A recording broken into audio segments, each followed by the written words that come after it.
Yo les gens, j'espère que vous allez bien. Je vous retrouve aujourd'hui pour une nouvelle vidéo sur Forza Horizon 5, une vidéo dans laquelle je vais vous présenter les voitures qui sont pour moi parmi les plus difficiles à manier sur le jeu. Alors ce ne sera pas forcément des mauvaises voitures, elles peuvent être avec certains réglages et certaines améliorations valables dans certaines catégories de performance, mais je trouve que ce sont celles qui, soit full stock, soit on va dire mal améliorées, sont vraiment les plus difficiles à manœuvrer sur le jeu. Donc vraiment on va dire l'opposé de la Porsche GT3 que vous voyez ici sur le gameplay, qui est elle pour le coup un vrai petit bijou de tenue de route et une voiture vraiment très équilibrée. Donc on va directement commencer avec la première voiture dans quelques petits instants. Pensez évidemment dès à présent à laisser le petit like, à laisser un commentaire pour me dire ce que vous pensez à d'autres voitures sur le jeu qui sont particulièrement difficiles à conduire et que j'ai peut-être volontairement ou pas oublié dans cette vidéo. Et puis n'hésitez pas évidemment à vous abonner pour les prochains contenus que je vous proposerai sur ma chaîne YouTube. Pour commencer ce petit classement des voitures les plus dures à conduire de Forza Horizon 5, on va reparler rapidement des modèles qu'on retrouvait également sur Forza Horizon 4 et qui à l'époque étaient déjà dans ces classements des voitures les plus difficiles à conduire. Et évidemment, dans ces modèles-ci, il y a le Funko F9 que vous connaissez peut-être déjà sur Forza Horizon 5, notamment si vous avez participé au Eliminator, puisqu'il me semble qu'il est disponible sur le jeu en rang 10 et ce véhicule-là est assez difficile à conduire. Pour une simple et bonne raison, c'est qu'on a un énorme moteur, un V8 qui fait 1750 chevaux, une voiture qui a une accélération énorme, hein, clairement pour le 0 à 200 c'est complètement abusé, mais le souci c'est qu'on a un train roulant et un châssis qui est ultra mou, puisque c'est une voiture qui est normalement faite pour manger des bosses. Résultat, quand vous accélérez un peu fort, l'avant de la voiture se lève et si vous êtes en plein virage, vous n'avez plus d'avant, vous n'avez plus de direction et vous allez tout droit, et ça c'est quand même un sacré problème. De retour de Forza Horizon 4, évidemment la reliante Supervan. Alors là aussi comportement assez spécial, il y a une explication très simple, c'est que cette voiture n'a que 3 roues, mais que contrairement à une pile P50 ou à une Isetta où on a 2 roues à l'avant et une roue à l'arrière, ce qui est quand même mieux pour la stabilité de la voiture, là on a une roue à l'avant et 2 à l'arrière. Résultat, en virage, la voiture a quand même une sérieuse tendance soit à partir complètement en drift, soit à se retourner, et clairement ça en fait une voiture relativement difficile à conduire, y compris complètement d'origine. Par contre, à côté de ça, c'est une voiture qui est assez rapide en termes d'accélération dans les petites catégories et qui est honnêtement assez fun à conduire. Je pense que la Supervan en multi, les courses on va dire spéciales Supervan, ça reste quand même relativement marrant à jouer. On continue avec une autre voiture à 3 roues qui est elle aussi d'ailleurs une voiture anglaise, la pile P50. Alors elle aussi on l'avait sur Horizon 4, donc je vais pas passer 50 ans dessus, mais sachez que cette voiture elle aussi est assez difficile à conduire. Alors pas forcément full stock parce que honnêtement de base elle est très peu puissante, donc elle n'atteint pas des grosses vitesses, mais le souci c'est que dès qu'on améliore un petit peu et qu'on joue dans des catégories on va dire supérieures à D, de toute façon cette voiture ne tient pas la route au-dessus de 150 km/h. Alors ça peut s'expliquer tout simplement par les dimensions de la voiture, par le poids aussi, parce que cette voiture est particulièrement légère, mais globalement c'est une voiture que je ne vous conseille pas de jouer si vous cherchez quelque chose d'efficace en virage. Par contre à côté de ça, il faut l'avouer, elle est assez marrante à conduire et c'est une très bonne voiture de drague pour la catégorie A. Avant de se concentrer sur les nouveaux modèles exclusifs à ce Forza Horizon 5 et qui ont une conduite on va dire un petit peu difficile, je voulais reparler d'un dernier modèle qui revient de Forza Horizon 4 et qui est toujours difficile à conduire, même si honnêtement je trouve qu'elle est un peu plus manuelle que sur Forza Horizon 4. C'est celle-ci, la Hoonigan Bel Air. Alors comme pour le Funko F9, le problème elle-même, c'est qu'on a une voiture qui est très puissante, très coupleuse, qui a tendance à se jeter en arrière lorsqu'on accélère parce que les suspensions sont assez molles, et en plus de ça, la voiture est rehaussée à l'avant. Résultat, la plupart du temps, si vous accélérez, les roues du devant ne font que frôler le sol. Résultat, vous n'avez pas de direction et ça en fait une voiture quand même relativement difficile à régler et relativement difficile à utiliser en virage. Après, je sais qu'il y a de bons régleurs et des gens qui choisissent les bonnes améliorations et qui en font une voiture assez jouable et assez performante dans les petites catégories, mais globalement en full stock ou avec simple amélioration, cette voiture reste quand même, je pense, relativement difficile à conduire et n'est pas adaptée à la plupart des épreuves du jeu. Mais à côté de ça, elle est très cool, elle a un chouette son, un chouette design, et puis c'est une chouette marque Hoonigan.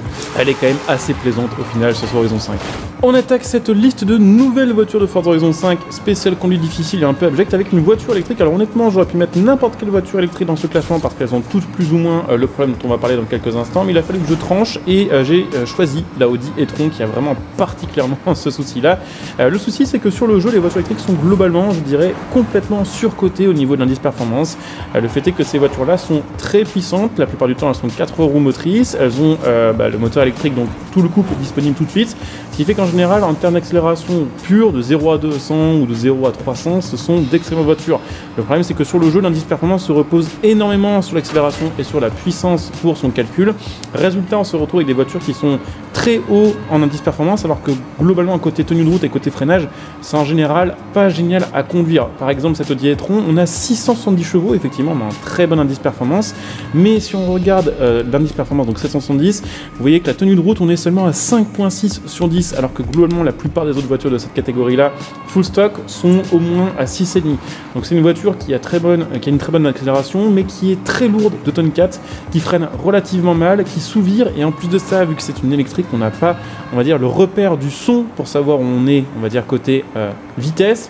On n'a pas non plus justement de rapport à passer. La plupart du temps, du coup, on arrive en virage vraiment trop vite, on freine trop tard, et vu que ces voitures sont lourdes et qu'elles sous-virent, en général, on se plante.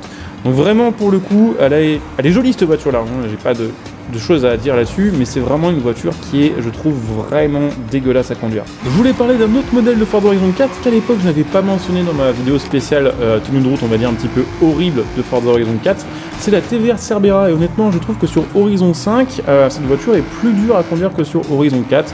Alors je sais pas pourquoi, hein, c'est peut-être simplement parce qu'ils ont revu leur manière de gérer la physique des pneus et des suspensions, mais c'est une voiture qui est très dure à conduire full stock. Alors avec les améliorations, avec les 4 roues motrices, ça devient beaucoup plus simple, ça devient franchement une très bonne voiture, très performante en catégorie S2 et en catégorie X, mais stock, c'est une voiture qui a vraiment pas assez de grip et pas assez d'appui par rapport à la puissance qu'elle a et par rapport aux vitesses qu'elle peut atteindre. De base, c'est une voiture qui fait quasiment 1000 chevaux IRL, ça fait à peine 1000 kg, ça fait des 0 à 100 en 2 secondes 9 si je dis pas de bêtises, vitesse de pointe 380 km/h, mais sur le jeu on a des pneus qui sont à peine en qualité sport full stock. On a une voiture qui est en propulsion, qui est à l'ancienne avec un V12 Atmo, donc ça part directement avec quand même pas mal de couple.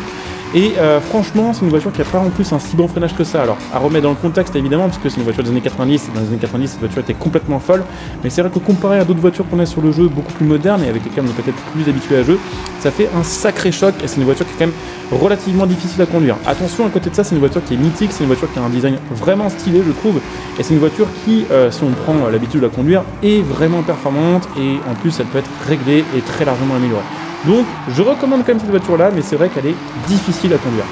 On va parler maintenant un petit peu de la marque Hennessy. Alors à l'époque de Forza Horizon 4, j'avais mentionné la Hennessy Venom GT dans les voitures quand même assez difficiles à conduire, c'est toujours le cas sur Forza Horizon 5, mais ils ont ajouté sur Horizon 5 la nouvelle génération de Hennessy avec la Venom F5 qui a au final le même problème que la Audi e-tron.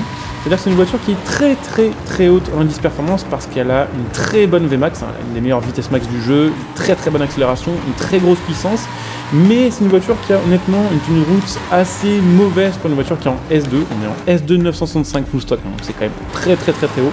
On a une voiture qui sous-vire un peu, une voiture qui est en propulsion, qui est très puissante et qui va donc beaucoup burner sur tous les virages serrés. Et en plus de ça, c'est une voiture qui n'a pas tant d'appui que ça. Donc dans les virages serrés, elle n'est pas terrible. Dans les virages larges, bon, c'est un peu mieux, mais c'est toujours pas la dinguerie. Et c'est une voiture qui est en plus de ça assez difficile à lancer parce que juste trop de puissance. Par contre, il est vrai qu'une fois qu'on est bien lancé, qu'on est allez, en 4ème vitesse à 150 ou 160 km/h, quand elle reprend le grip, c'est une des voitures les plus impressionnantes du jeu en termes d'accélération. Après, évidemment, avec les réglages, avec les améliorations, on peut corriger un peu ses défauts. Elle est peut-être moins difficile à conduire que la Venom GT en réalité, mais on va dire qu'elle est vraiment surcotée, je trouve, au niveau de l'indice performance du jeu par rapport à ses vraies performances.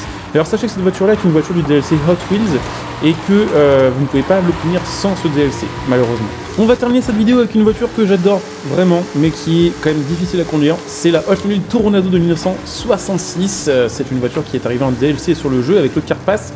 Et c'est une voiture qui a un gros souci, c'est que c'est une traction. Alors ce qu'il faut savoir, c'est qu'aux États-Unis, dans les années 60, on a déjà des voitures très puissantes avec des gros moteurs V8, avec beaucoup de couple. Mais la plupart du temps, ces voitures-là, elles étaient propulsion, ce qui veut dire que c'était les roues arrière qui géraient la puissance, ce leur permettant, on va dire, d'être un minimum maniable, un minimum efficace. Chez Oldsmobile, dans les années 60, ils se sont dit, bah tiens, on va essayer de faire différemment, on va faire l'opposé au lieu de tout simplement passer la puissance via les roues avant, pardon, les roues arrière, on va justement les passer via les roues avant. On va faire des voitures traction. Le souci, c'est que la plupart des voitures traction, dès qu'elles dépassent les 250 ou 300 chevaux, y compris sur les voitures modernes, les voitures de 2015 ou 2020, elles ont une fâcheuse tendance à tirer tout droit parce que les roues avant, parfois en virage, si vous accélérez un peu fort sur une traction, on va avoir du mal à gérer en même temps et la direction, donc on va dire le virage entre guillemets, et la puissance. Et ce qui saute en général en premier, c'est la direction, donc ça donne des voitures qui tirent tout droit. Alors dites-vous qu'avec une voiture, on va dire vraiment moderne, avec 300 chevaux en traction, ça peut commencer à être chaud. Dites-vous qu'à l'époque, cette voiture-là, donc il y a maintenant quasiment 60 ans, elle faisait 385 chevaux.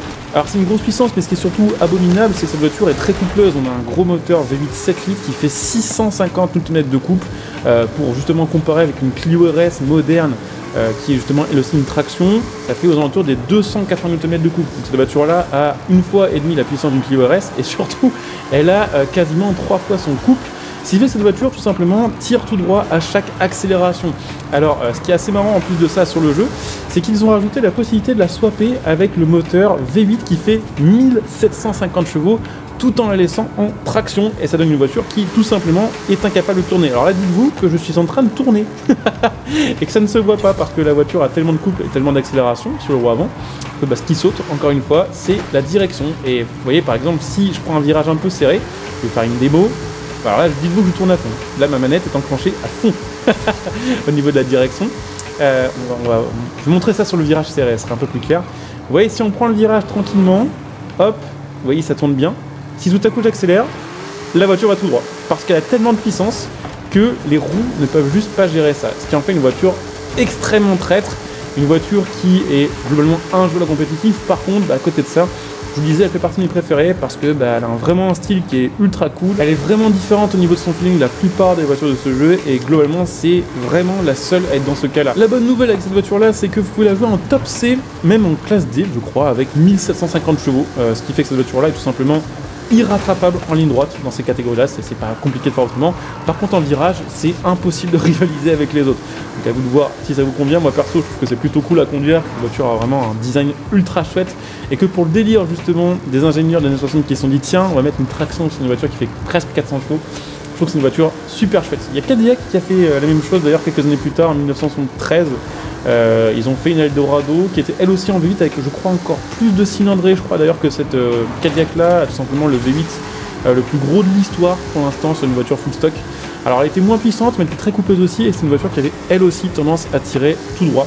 Même sortie, on va dire, 8 ans plus tard avec beaucoup moins de puissance, puisque je crois que la Eldorado de 1970 faisait genre 200 chevaux quoi. Donc voilà, chouette bagnole, plein de voitures toujours difficiles à conduire sur ce jeu. Malheureusement, j'ai envie de dire, enfin heureusement plutôt en fait, les voitures les plus difficiles sont pas forcément les plus intéressantes à conduire. Je dirais qu'au contraire sur le jeu, les voitures les plus faciles à manier et les plus performantes sont rarement celles qui laissent, on va dire, le plus gros souvenir, et rarement les plus fun à conduire. Donc c'est pour ça que je vous encourage à tester ces voitures-là quand même, à les tester dans différentes, on va dire, configurations, avec différents réglages, différentes settings. Et vous verrez que même si au début ces voitures-là sont un peu difficiles à prendre en main, clairement, hein, par rapport au top de leur catégorie, c'est des voitures qui au final ont une vibe complètement différente, et on apprécie manier une fois qu'on arrive à les manier. J'espère que cette vidéo vous aura plu. Sachez que j'ai repris les lives Forza Horizon 5 sur Twitch, donc n'hésitez pas à venir follow la chaîne Twitch via le lien qui sera sous cette vidéo. Vous pouvez évidemment claquer vos Twitch Prime pour soutenir ma chaîne gratuitement et profiter de plein de petits bonus. Vous pouvez me retrouver sur les réseaux sociaux comme Twitter si vous avez des news à m'envoyer, des suggestions à faire, ou si vous voulez simplement être au courant de mes actualités. Pensez évidemment, si vous appréciez ma chaîne et que vous voulez me soutenir gratuitement, vous pouvez le faire en profitant de prix réduits sur vos achats en utilisant le lien de soutien sous cette vidéo. Mon lien Instant Gaming pour acheter vos jeux, vos cartes d'abonnement par exemple, le lien maternel.net pour acheter votre matos gaming. Et puis sachez que si ça vous intéresse aussi, vous pouvez devenir des soutiens sur le long terme de ma chaîne en devenant des soutiens via le bouton rejoindre sous cette vidéo. Donc n'hésitez pas à jeter un petit coup d'œil et évidemment à checker les différents rangs et les différents bonus proposés. Je coupe cette vidéo ici, je vous dis à très bientôt. Bonjour à tous, ciao.